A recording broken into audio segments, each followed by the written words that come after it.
hormat dan kagum adalah dua kata sifat yang mirip tampaknya, tetapi jauh berbeda artinya. Minggu lalu kita belajar tentang menghormati pemimpin, yang artinya menghargai dan mengakui akan kelebihannya. Tetapi kagum, saudaraku, artinya takjub, artinya heran, yang membawa kita pada satu rasa sehingga kita memuja, kita selalu menjunjung dan mengagungkan seseorang. Saudara, hormat dan kagum adalah gambaran perasaan manusia. Selama orang hidup, orang pasti punya perasaan.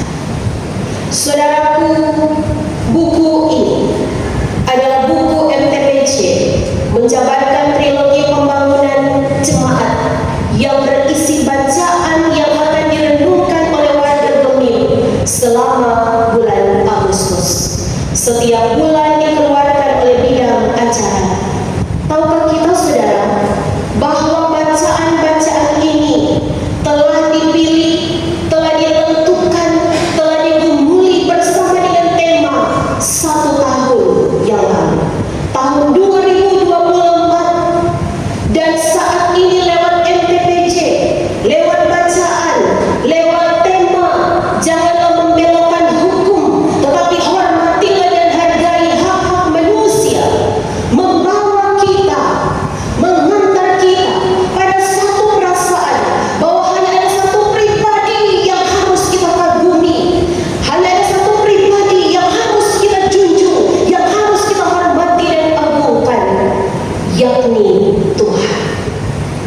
Kita kagum, kita heran. Mengapa? Hari ini kita membaca tentang menghormati hak asasi manusia, sementara situasi dan kondisi negara kita di kota-kota besar saat ini sedang dalam situasi yang tidak mengenakan, sedang dalam situasi siaga. Pendeta tadi malam pelayanan dari kolom 16 di seputaran Batu Buaya Motekas sepi jalan. Oleh karena ada konsolidasi, sebab akan ada demo bersama dengan pemerintah dan kepolisian Kota Manado. Saudaraku, tahukah kita bahwa selama tanggal 25 sampai tanggal 28 Agustus telah terjadi demo besar-besaran dari mahasiswa kepada pemerintah, kepada DPR, saat viral bahwa DPR akan menerima tunjangan rumah khusus DPR RI 50 juta satu bulan, dapat gaji 3 juta sehari, dapat tunjangan beras 12 juta sebulan. Bahkan dana aspirasi yang mereka harus terima tunjangan sampai ratusan juta. Sementara rakyat menengah ke bawah bertambah susah kehidupannya. Saat pajak akan dinaikkan, bahkan mungkin naik. Saat iuran BPJS akan dinaikkan. Di saat-saat keadaan inilah, pada hari Kamis tanggal 28 Agustus, seorang pengemudi ojek online, Afan Kurniawan dia bernama, meninggal setelah dilindas mobil taktis lapis baja Brimob saat melintas di lokasi demo di Senayan, Jakarta.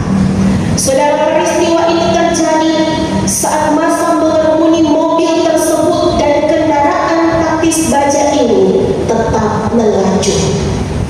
Disinilah pertanyaan datang, apakah benar keadilan masih ada di negeri ini? Apakah benar hak asasi manusia masih mendapat tempat di negeri ini? Hak untuk hidup, hak untuk mendapatkan keadilan, hak untuk mendapatkan pendidikan yang layak, bahkan hak-hak lainnya di saat kita ada di negara ini.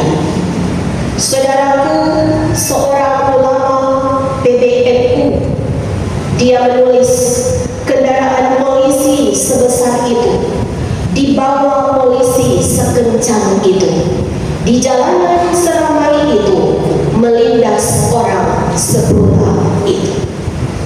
Jemaat yang Tuhan Yesus berkati, dengan keadaan ini telah terjadi kerusuhan baik di Kota Makassar, kantor DPR dibakar, bahkan ada yang meninggal, seorang fotografer karena tak kurung dibolehkan. Tapi juga di Medan, di Jambi, di Bandung, di Surabaya, di Kediri dan Jakarta. Itulah mengapa tadi ada surat dari Badan Kerjasama Antar Umat Beragama yang menghimbau untuk kita tidak terprovokasi. Saudara, pertanyaannya, bagaimanakah sikap kita dengan keadaan ini? Bagaimana sikap warga Sulawesi Utara, warga Kota Manado, terlebih lagi warga gereja Masih di Minahasa, jemaat Lahairoi yang boleh hadir dan mendengarkan firman Tuhan ini? Saudara, tema adalah janganlah membelokkan hukum, tetapi hormatilah dan hargailah hak-hak asasi manusia. Keluaran pasal 23 ayat 1 sampai ayatnya yang ke-13 hendak mengingatkan kepada kita. Yang pertama di ayat 1, jangan menjadi seorang provokator. Jangan menyebarkan berita hoax, jangan menyebarkan berita bohong. Kalau sumbernya akurat, cukuplah kita yang mengetahuinya. Apalagi tidak akurat, jangan kita sebarkan, sebab itu akan menyebabkan kericuhan, bahkan juga hal-hal yang tidak diinginkan. Saudara, ayatnya yang kedua, jangan beriko-iko di dalam kejahatan. Orang punya anak-anak muda yang sangat mudah terprovokasi.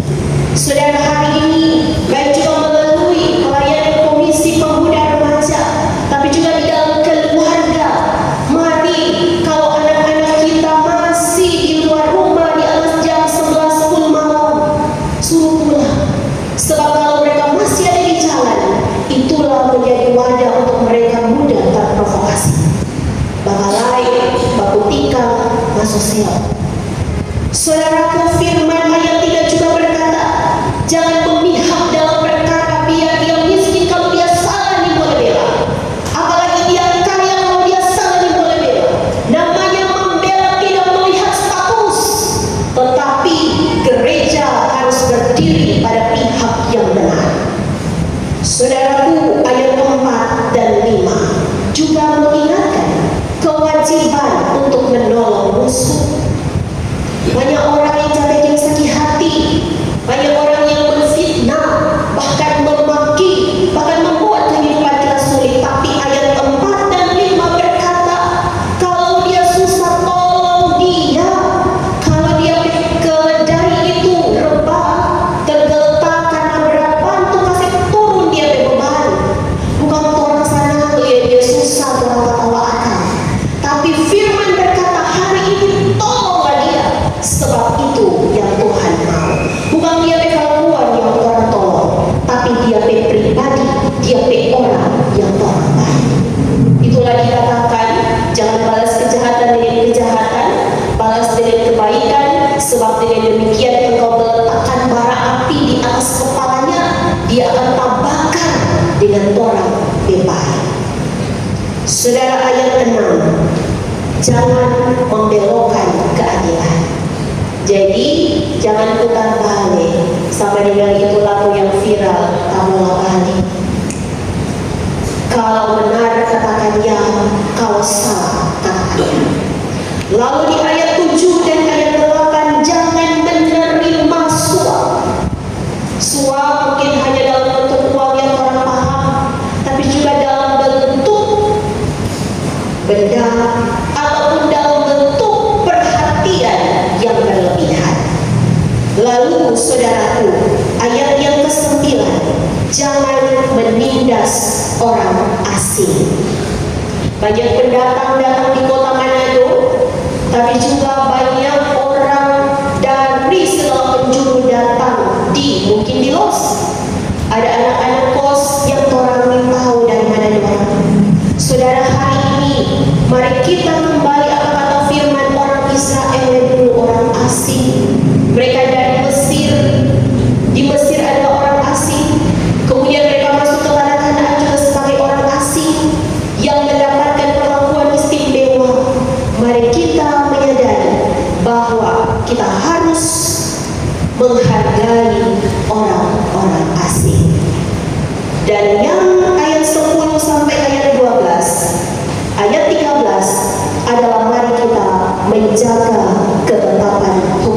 bersama-sama.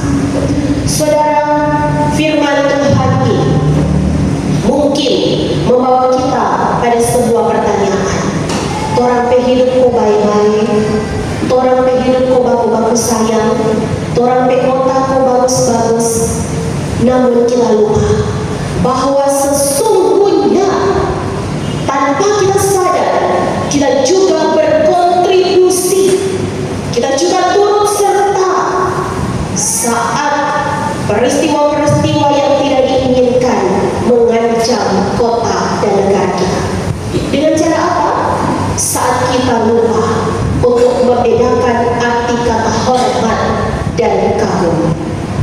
Saat kita lupa untuk membedakan arti kata menghargai dan takjub. Apa yang berbeda, saudaraku?